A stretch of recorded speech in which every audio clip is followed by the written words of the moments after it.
Hello વિદ્યાર્થી મિત્રો, આપણે સમજી રહ્યા છીએ ઈમેલ્સ, જેમાં લાસ્ટ વિડીયો લેક્ચરમાં આપણે બે ઈમેલ સમજ્યા હતા. જેમાંનો એક ઈમેલ હતો loud volume of your TV set, બીજો ઈમેલ હતો હોસ્ટેલ લાઈફ, રાઈટ.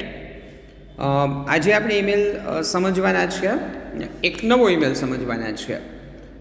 મેં તમને આગળ કહ્યું છે એમ, તમને જે ઈમેલ ફેસબુકમાં લખવા માટે મળે છે, ફોટોકોપી મળે છે વોટ્સએપમાં, એ ઈમેલ્સ તમારે લોકોએ આપણી ફોર્મેટમાં લખવાના છે. એટલે કે આપણે જે ફોર્મેટ સમજ્યા છે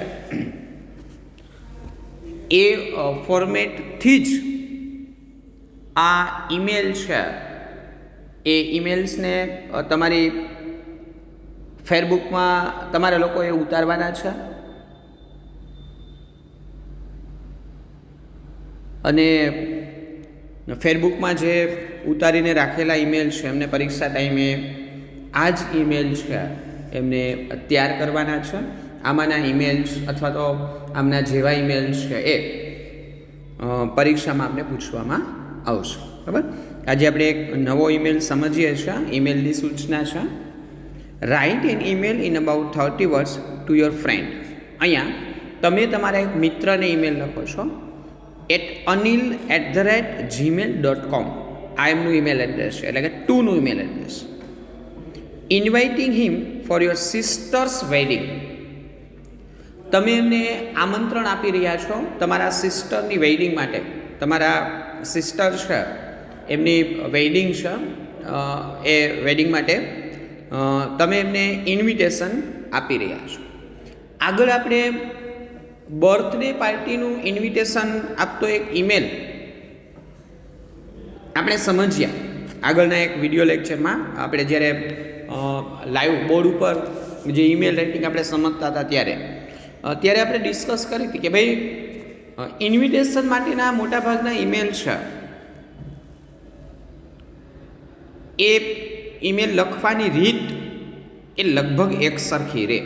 આપણે જેમના માટે ઇન્વિટેશન આપીએ છીએ એ જે વેડિંગ છે, પાર્ટી છે, એ કયા સ્થળે છે, કઈ તારીખે છે અથવા તો કયા વારે છે, બરાબર, એમનું વેન્યુ, એમની પ્લેસ કઈ, આવી બધી ડિટેલ્સ આપણે સામાન્યતઃ ઈમેલમાં આપવાની હોય છે. અહીંયા સિસ્ટરની વેડિંગ છે, એ વેડિંગ માટેની નું ઇન્વિટેશન આપણે આપણા મિત્રને આપીએ છીએ.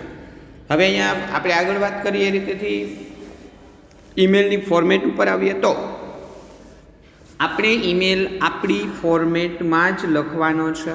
હવે ઈમેલને આપણે આપણી ફોર્મેટમાં લખવા જશું તો સૌ પ્રથમ આવશે ફ્રોમમાં આપણે આપણું અથવા તો કોઈ ઈમેલ એડ્રેસ એ બનાવીને લખશું.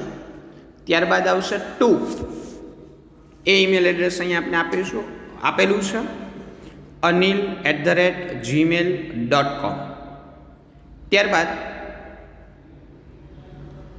સીસી અને બીસીસી, આમાં બંનેમાં ડેશ આવશે, કંઈ જ નથી લખવાનું. ત્યારબાદ સબ્જેક્ટ, તો જો બેઠું લખ્યું સિસ્ટર્સ વેડિંગ અથવા તો invitation for sisters wedding. Invitation for એવું આગળ અહીંયા આપણે એડ કરી શકીએ ને એટલું બધું લંબાણપૂર્વકનું તમારે સબ્જેક્ટ નથી લખવું. ટૂંકમાં જો આપણે સબ્જેક્ટ લખવા માંગીએ છીએ તો સિસ્ટર્સ વેડિંગ એટલું લખી શકાશે. ડિયર અનિલ, સંબોધન મિત્રને લખીએ છીએ તો ડિયર ફ્રેન્ડ અનિલ એમ લખી શકાય, ડિયર અનિલ એ લખી શકાય ને ખાલી અનિલ મિત્ર છે તો નામથી પણ એમનો ઉલ્લેખ કરી શકાય. એના બદલે બેસ્ટ એ કે આપણે એમ લખીએ ડિયર અનિલ, બરાબર, વહાલા મિત્ર અથવા તો વહાલા અનિલ. આગળ એઝ યુ નો, જેમ તું જાણે છે, એટલે કે અગાઉથી તને જાણશે એ રીતેથી. My sister will be getting married on 6th May 2019. આપણે અહીંયા વર્ષ બદલાવશું, બરાબર, કેમ કે વર્ષ તો આગળ ચાલતું હોય, બુકમાં તો પ્રિન્ટેડ થયેલું હોય, ન બદલાવીએ તો ચાલે, પણ મોટાભાગે એવું કરવાનું કે તારીખ જોઈને થોડું ઇન્વિટેશનમાં ને એમાં તારીખ લખતા હોય તો થોડું એમાં ધ્યાન રાખવું. આપણે લખીએ 16 May 2020. જે રીતેથી તું જાણે છે એ જ રીતેથી my sister will be getting married. મારા બહેનના લગ્ન થવા જઈ રહ્યા છે 16 May 2019. આપણે પરીક્ષામાં જ્યારે ઈમેલ લખતા હોય ત્યારે જે પરીક્ષાની તારીખ હોય એમના આગળ 8-10 દિવસ 15 દિવસ કે એ મંથની આગળની તારીખ લખી શકાય.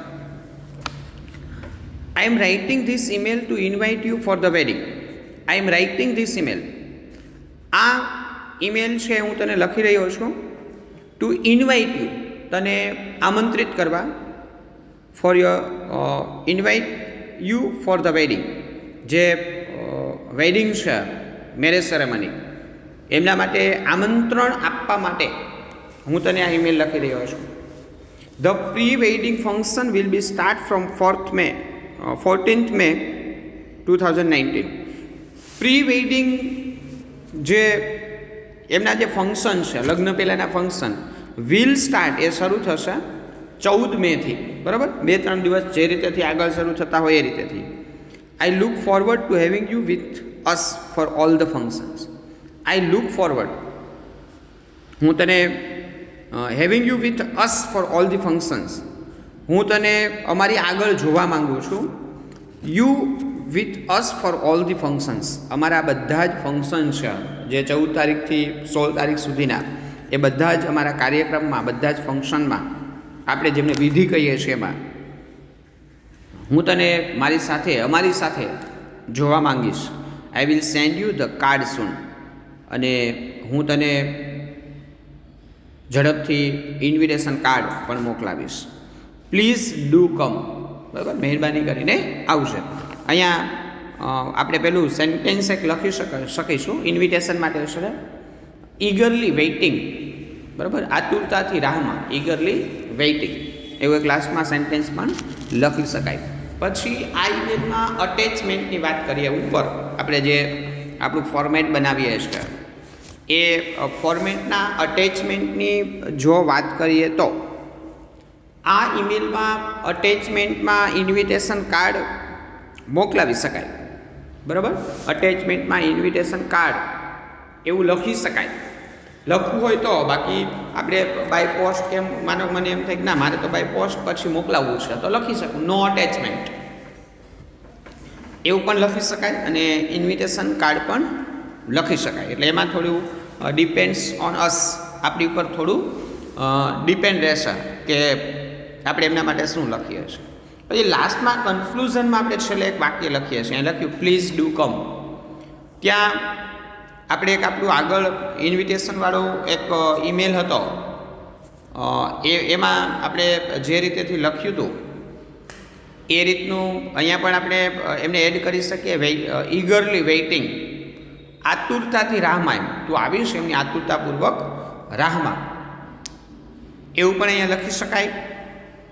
લાસ્ટમાં કન્ક્લુઝનમાં યોર લવિંગ ફ્રેન્ડ, તારો પ્રેમાળ મિત્ર અને મિત્રનું નામ.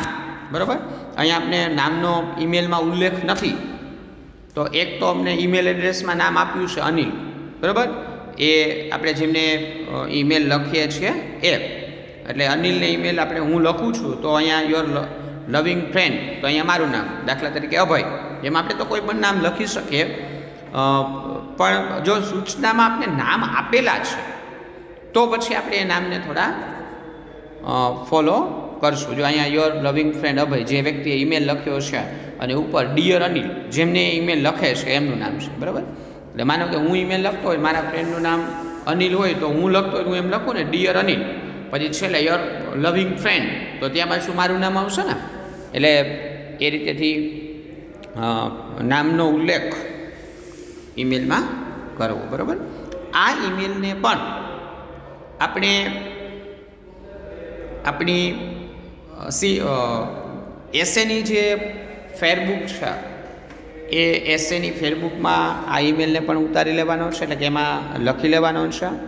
અને આ ઈમેલને પણ પરીક્ષા માટે તૈયાર કરવાનું છે. બરાબર, જેટલા ઈમેલ તમને સમજાવાતા જાય છે અને જેમ જેમ તમે તમારી બુકમાં લખતા જાઓ છો એમ ઈમેલ છે એ તૈયાર કરતા જવાના છે. ક્લિયર છે? ઓકે.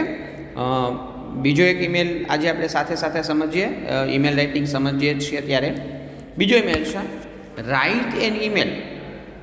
બીજો જે ઈમેલ છે આજના વિડીયો લેક્ચરનો, એમની સૂચના છે write an email in about 30 words to your friend. 30 શબ્દોમાં તમારા મિત્રને એક ઈમેલ લખો @sachi2019@gmail.com. એમનું ઈમેલ એડ્રેસ છે ટુનું, આપણે જેમને ઈમેલ લખવાનું છે એમનું. Telling him Har about the importance of sports. અહીંયા હર આપ્યું હોય તો એક છોકરી બીજી છોકરીને લખે છે, હિઝ આપ્યું હોય તો છોકરો છોકરાને લખે, પણ એ ડઝન્ટ મેટર. આપણે તો ઈમેલ તૈયાર કરવાનો છે, થોડા પ્રોનાઉન લખવામાં થોડું ધ્યાન રાખવાનું. હવે અહીંયા આપણે આ ઈમેલમાં શું કહેવાનું છે તો કે ભાઈ ટેલિંગ હિમ અથવા તો her about the importance of sports. તમારે તમારા મિત્રને જીવનમાં રમતગમતનું મહત્ત્વ કહેવાનું છે કે ભાઈ જીવનની અંદર રમતગમત છે, સ્પોર્ટ્સ, એમનું જીવનમાં શું મહત્ત્વ છે એ મહત્ત્વ કહેતો એક ઈમેલ, એમનું મહત્ત્વ દર્શાવતો ઈમેલ કે જેમાં આપણે રમતગમતનું જીવનમાં મહત્ત્વ શું એ બહુ ટૂંકમાં 30 કે 40 શબ્દોમાં કહીએ, વધારે 50 શબ્દોમાં કહીએ, એ રીતનો એક ઈમેલ છે એ આપણે એમને લખી અને મોકલવાનો છે. આપણે એમની ફોર્મેટની વાત કરીએ તો ફોર્મેટમાં સૌપ્રથમ ફ્રોમમાં હું મારા મિત્રને લખું તો મારું ઈમેલ એડ્રેસ આપણે દર વખતે જે રીતેથી એક ઈમેલ એડ્રેસ બનાવીને લખી નાખીએ છીએ એ રીતે. પછી ટુ, તો ટુનું ઈમેલ એડ્રેસ તો ઓલરેડી આપણે આપેલું જ છે, એ જ ઈમેલ એડ્રેસ ત્યાં આપણે લખવાનું છે. પછી બીસી અને સીસીસી, સીસી અને બીસીસી આ બંનેમાં ડેશ, એમાં કંઈ નહીં આવે, બોક્સ બનાવીને એમાં ડેશ કરી દેવાના છે. પછી સબ્જેક્ટ, જો સબ્જેક્ટમાં કંઈ જ નથી કર્યું, ખાલી લાસ્ટમાંથી જે 3 શબ્દો છે એમને ઉપાડીને મૂકી દીધા. ઇમ્પોર્ટન્સ ઓફ સ્પોર્ટ્સ, કયા વિષય ઉપર લખી રહ્યા છો તો કે ભાઈ સ્પોર્ટ્સનું મહત્ત્વ. બરાબર, પછી આપણે આખું આમ નથી લખવાનું, telling him about the importance of sports. તો તમે જે સબ્જેક્ટ લખો ને ટોટલી ખોટો છે. આપણે તો હવે જે વાંચનાર વ્યક્તિ છે, આપણે જેમને કહેવાનું છે એ વ્યક્તિ તો આપણી સામે હાજર જ છે, તો આપણે માત્ર એમને એટલું જ કહેવાનું છે ઇમ્પોર્ટન્સ ઓફ સ્પોર્ટ્સ. લાસ્ટમાં આપણે લખી શકીએ ઇન લાઈફ. બરાબર, જીવનમાં રમતગમતનું કે સ્પોર્ટ્સનું મહત્ત્વ. તો લંબાણપૂર્વકનો સબ્જેક્ટ લાગે આપણે તો ખાલી લખો ઇમ્પોર્ટન્સ ઓફ સ્પોર્ટ્સ, રમતગમતનું મહત્ત્વ, એટલું લખો સબ્જેક્ટમાં, ઇનફ છે. ક્લિયર છે? આગળ ડિયર સચિન. હવે સંબોધન મિત્રને લખીએ છીએ એટલે આપણે ડિયર ફ્રેન્ડ સચિન એમ લખી શકીએ. આપણે માત્ર એટલું લખશું ડિયર સચિન. હવે આગળ આપણે જે મેઇન સબ્જેક્ટ કહેવાનો છે, જો આ પ્રકારનો ઈમેલ છે તો થોડો ડિસ્ક્રિપ્ટિવ હશે, થોડોક લંબાણપૂર્વકનો હોય, 30 શબ્દોની ઉપર હોય અને રમતગમતનું મહત્ત્વ આપણે દર્શાવતા હોય તો થોડું એમાં આપણે લખવું પડે, જીવનમાં એમનું શું મહત્ત્વ છે એ આપણે કહેવું પડે. એટલે અહીંયા લખ્યું છે I am happy to know that you are studying well.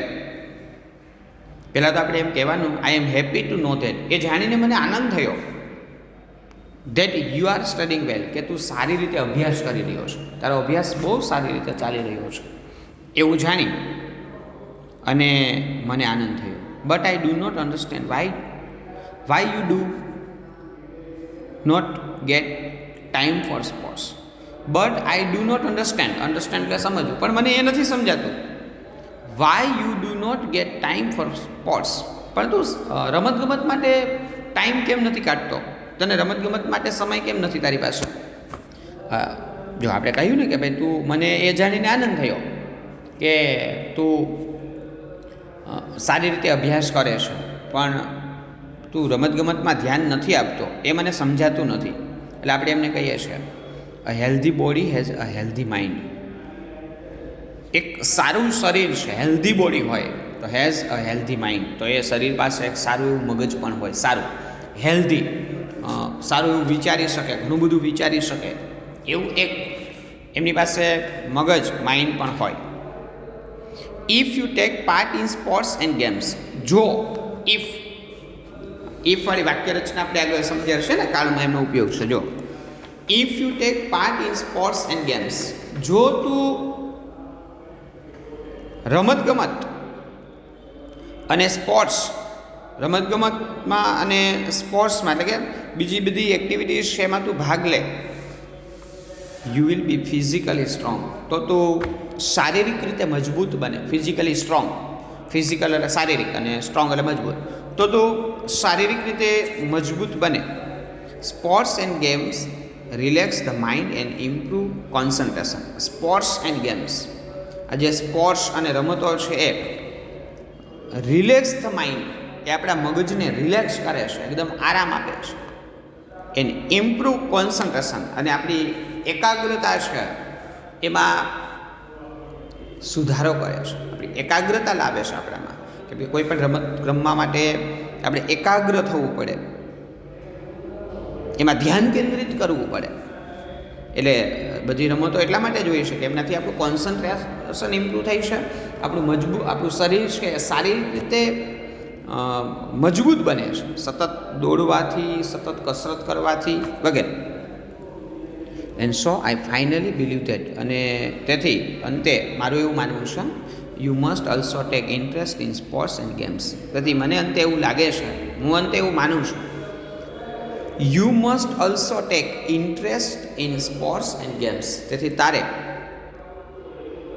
Sports અને ગેમ્સ, રમતગમતમાં તારે રસ લેવો જોઈએ, તારે રમતો રમવી જોઈએ, કસરતો કરવી જોઈએ, એમાં તારે ભાગ લેવો જોઈએ, બરાબર. તો જીવનની અંદર અથવા તો સ્પોર્ટ્સનું મહત્ત્વ શું એ અહીંયા આપણે ટૂંકમાં એમને કહ્યું કે ભાઈ આ મહત્ત્વ છે, અને મને એવું લાગે કે તારે રમતગમતમાં ભાગ લેવો જોઈએ. ઘણું બધું લખી શકાય રમતગમતના મહત્ત્વ વિશે, તો આખો એસે પણ લખી શકાય, પણ હવે આપણે તો ઈમેલ લખીએ છીએ ભાઈ.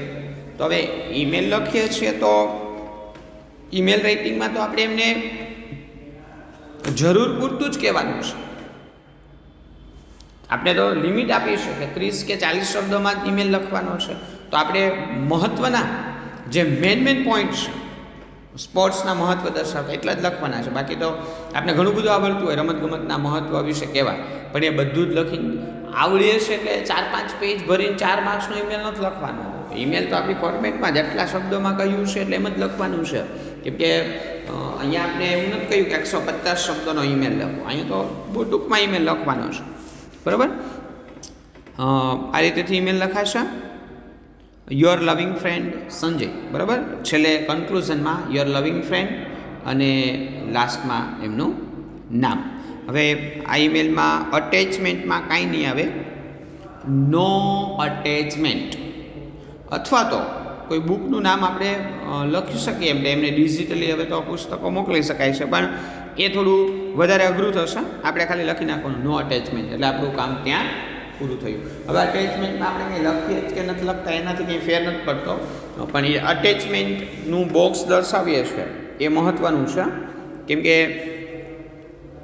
એના આધારે આપણે ફોર્મેટ છે એમનું ઇવોલ્યુએશન, એમનું મૂલ્યાંકન છે એ આમના આધારે થતું હોય છે. ક્લિયર છે? આપણી ફોર્મેટમાં ઈમેલને ફેસબુકમાં લખવાનો છે, આપણી ફોર્મેટમાં, એટલે આપણે બધા બોક્સને બધું બનાવીને લખીએ છીએ એ રીતેથી. જે રીતેથી આપણે ઈમેલ શીખ્યા છે અને જે રીતેથી આપણે ઈમેલ લખીએ છીએ એ રીતેથી.